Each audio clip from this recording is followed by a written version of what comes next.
Hello everyone. Class 9ৰ ছাত্ৰ-ছাত্ৰীসকলৰ বাবে উপযোগী হোৱাকৈ গণিত বিষয়ৰ কিছু আৱশ্যকীয় বিষয়বস্তু সামৰি এই চেনেলৰ ভিডিঅ'সমূহ প্ৰস্তুত কৰিবলৈ আমি এক প্ৰয়াস কৰিছোঁ। টেক্সটবুকৰ বিষয়বস্তু বৰ্ণনা কৰাৰ লগতে উদাহৰণ আৰু এক্সাৰচাইজৰ প্ৰশ্নবোৰ আলোচনা কৰা হ'ব বিভিন্নটা ভিডিঅ'ৰ জৰিয়তে। লগতে আমি যিহেতু জানো বৰ্তমান স্কুলৰ পৰীক্ষাবিলাকৰ কুৱেশ্যন পেটাৰ্নছ চেঞ্জ হৈছে। গতিকে বৰ্তমানৰ এক্সামৰ কুৱেশ্যন পেপাৰৰ সৈতে সংগতি ৰাখি ছয়টা বিশেষ বিভিন্ন প্ৰকাৰৰ MCQ, তাৰপিছত ভেৰি শ্বৰ্ট টাইপ কুৱেশ্যনছ আৰু শ্বৰ্ট টাইপ কুৱেশ্যনছৰ ডিছকাশ্যন কৰা হ'ব। আশা কৰোঁ ছাত্ৰ-ছাত্ৰীসকলৰ মানে বিশেষভাৱে কামত আহিব এই ভিডিঅ'সমূহ। আজি আৰম্ভ কৰিবলৈ লৈছোঁ মেথছৰ মানে ক্লাছ 9ৰ গণিত বিষয়ৰ প্ৰথম যিটো পাঠ দিয়া আছে পুনৰ আলোচনা, আচলতে প্ৰথমতে পুনৰ আলোচনাই কৰা হৈছে, ৰিভিজন পৰ্চনটো কৰা হৈছে। তাৰে বিষয়ত আলোচনা কৰিবলৈ ওলাইছোঁ। এই যিটো পুনৰ আলোচনা পাঠ আছে, এই পাঠৰ প্ৰথম বিষয়বস্তু হৈছে সংখ্যা প্ৰণালী। সংখ্যা প্ৰণালী। এই সংখ্যা প্ৰণালী বুলি ক'লে আমাৰ মনলৈ অহা সংখ্যাবিলাক কেনেকুৱা ধৰণৰ, যেনে প্ৰথমতে আমি পাওঁ স্বাভাৱিক সংখ্যা। স্বাভাৱিক সংখ্যা মানে নেচাৰেল নাম্বাৰছ। স্বাভাৱিক সংখ্যা, তাৰ পিছত আহে পূৰ্ণ সংখ্যা, দ্য হোল নাম্বাৰছ। পূৰ্ণ সংখ্যা, তাৰ পিছত আহে অখণ্ড সংখ্যা মানে ইন্টিজাৰ্ছ। অখণ্ড সংখ্যা। গতিকে আমি যদি সংখ্যা ৰেখাত চাওঁ, সংখ্যা ৰেখাত যদি আমি অবজাৰ্ভ কৰোঁ, তেতিয়াহ'লে ধৰি ল'লো এডাল এডাল সংখ্যা ৰেখা। স্বাভাৱিক সংখ্যাবিলাক আৰম্ভ হয় আমি জানো 1ৰ পৰা, নহয় জানো? তাতকে আগত স্বাভাৱিক সংখ্যা নাথাকে আৰু 1, 2, 3, 4, 5 এইটো অসীমলৈ গতি কৰিব। কিমান আছে শেষৰ সংখ্যা কি আমি নাজানো। গতিকে স্বাভাৱিক সংখ্যা আৰম্ভই হয় 1ৰ পৰা। নেক্সট আহিল পূৰ্ণ সংখ্যা। আমি সৰু ক্লাছতো শিকিছোঁ। পূৰ্ণ সংখ্যা আৰম্ভ হয় 0ৰ পৰা। 0, 1, 2, 3, 4 আৰু গৈ থাকে, অসীমলৈ গৈ থাকে। তাৰ পিছত আহে, তাৰমানে স্বাভাৱিক সংখ্যা আৰু পূৰ্ণ সংখ্যাৰ মাজত পাৰ্থক্য হৈছে কি, স্বাভাৱিক সংখ্যাবোৰ আৰম্ভ হয় 1ৰ পৰা আৰু পূৰ্ণ সংখ্যাবোৰ আৰম্ভণি সংখ্যাটো হৈছে 0, তাৰপিছত 1 এনেকে আহে। গতিকে এইটোৱে পাৰ্থক্য। ইয়াৰ মাজত এটা প্ৰশ্ন হ'ব পাৰে যে সকলোবোৰ স্বাভাৱিক সংখ্যা পূৰ্ণ সংখ্যা আৰু সকলোবোৰ পূৰ্ণ সংখ্যাই স্বাভাৱিক সংখ্যা, ইয়াৰ কোনটো শুদ্ধ? তাৰ মানে সকলোবোৰ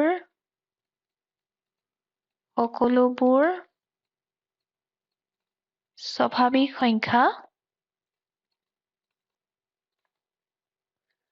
সংখ্যাই পূৰ্ণ সংখ্যা। পূৰ্ণ সংখ্যা। আৰু এইটো হৈছে প্ৰথম ষ্টেটমেণ্ট, উক্তি। আৰু দ্বিতীয়টো হৈছে সকলোবোৰ পূৰ্ণ সংখ্যা স্বাভাৱিক সংখ্যা। পূৰ্ণ সংখ্যাই স্বাভাৱিক সংখ্যা।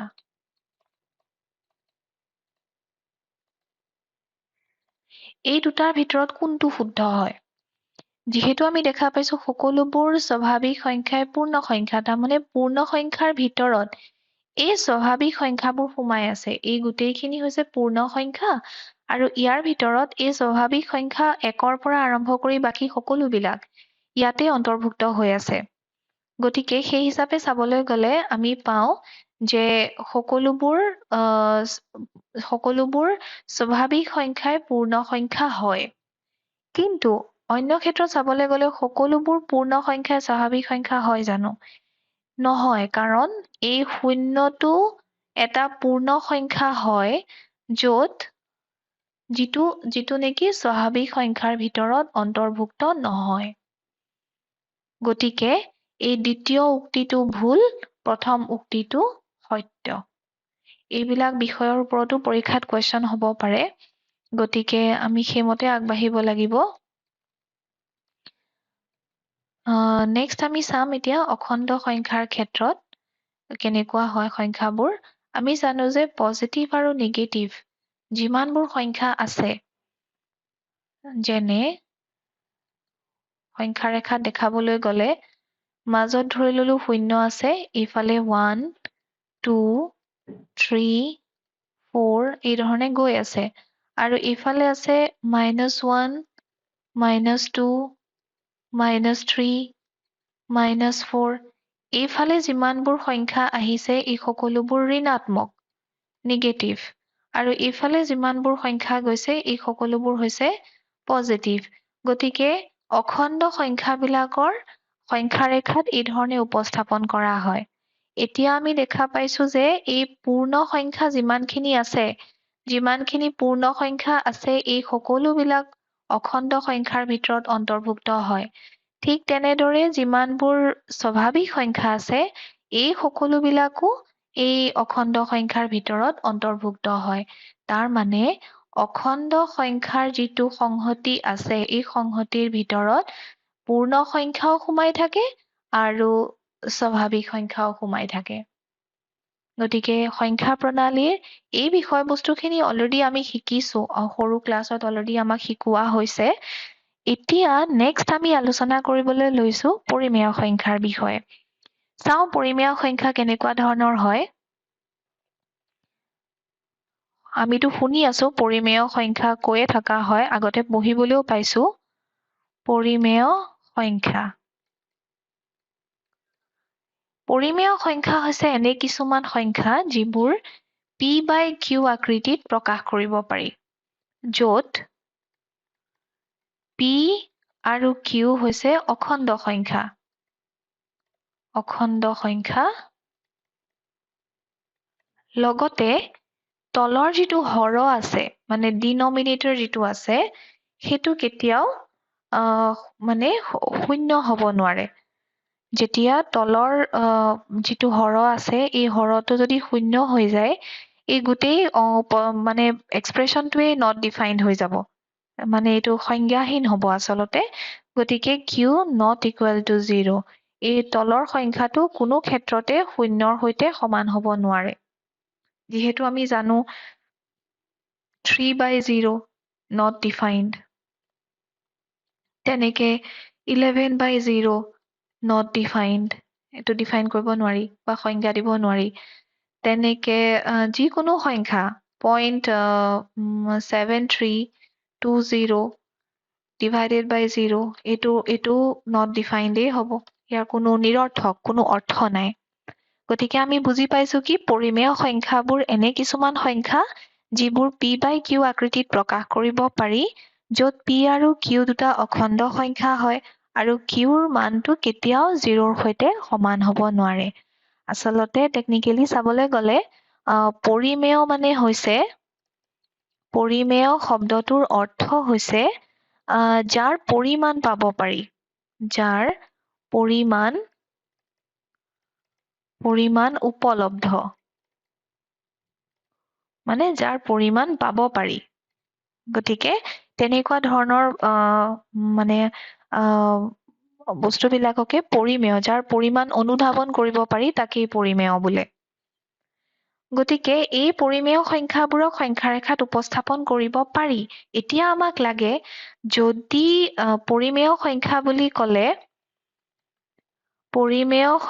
বুলি ক'লে অখণ্ড সংখ্যা, স্বাভাৱিক সংখ্যা আৰু পূৰ্ণ সংখ্যা এই তিনিটা বস্তু, মানে স্বাভাৱিক সংখ্যা, তাৰপিছত পূৰ্ণ সংখ্যা আৰু অখণ্ড সংখ্যা, এই তিনিওবিধ সংখ্যা এই পৰিমেয় সংখ্যাৰ ভিতৰত পৰে নে নপৰে। এতিয়া চাবলৈ গ'লে এটা স্বাভাৱিক সংখ্যা আমি লৈছো, ধৰি ললো 2 এটা স্বাভাৱিক সংখ্যা।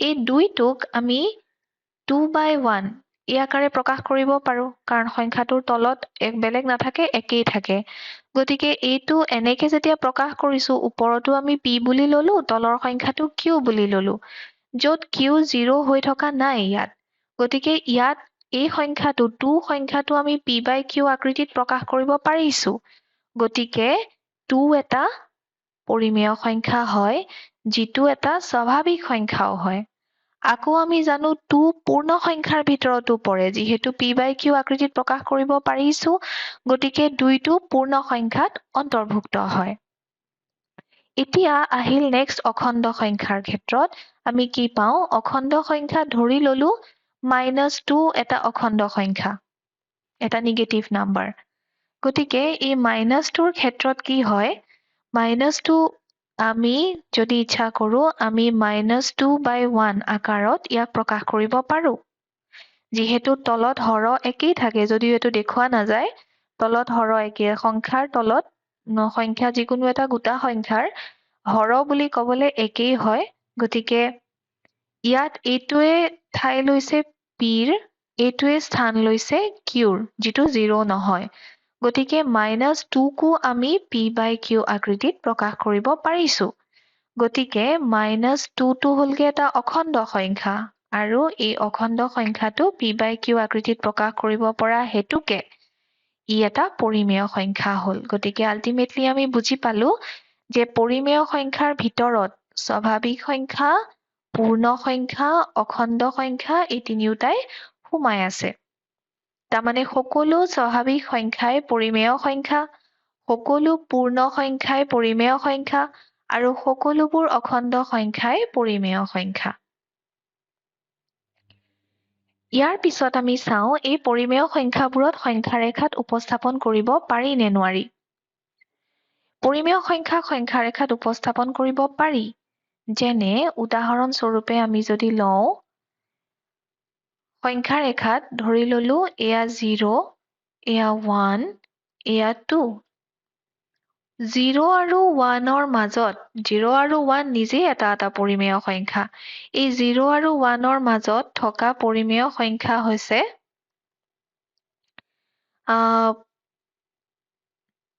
1/2 1/2 মানে হৈছে হৰণ কৰিলে আমি পাওঁ কি 1ক 2ৰে হৰণ কৰিলে আমি পাওঁ 0.0 নমালো 2 5 গুণ 10 গতিকে 0.5 0.5 আহে 0.5ৰ অৱস্থান 0 আৰু 1ৰ মাজত হয় 0 আৰু 1ৰ মাজত আমি পাওঁ 0.5 গতিকে ইয়াত আমি এই স্থানত একজেক্টলি সো মাজত আমি 1/2টো স্থাপন কৰিব পাৰো ঠিক তেনেকে 1/3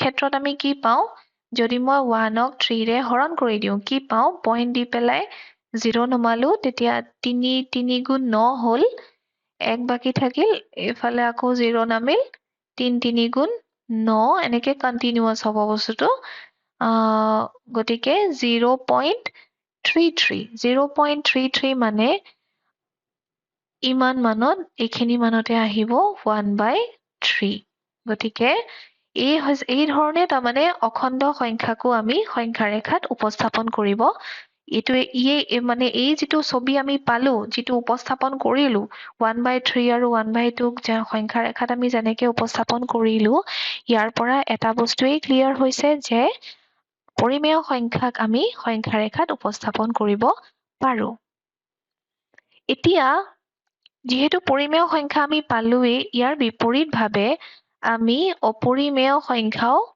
পাওঁ অপৰিমেয় সংখ্যা অপৰিমেয় সংখ্যাবোৰ এনেকুৱা কিছুমান সংখ্যা যিবোৰ p by q আকৃতিত প্ৰকাশ কৰিব নোৱাৰি পৰিমেয় শব্দৰ বিপৰীত শব্দ হৈছে অপৰিমেয় গতিকে এনে সংখ্যা p by q আকাৰত প্ৰকাশ কৰিব নোৱাৰি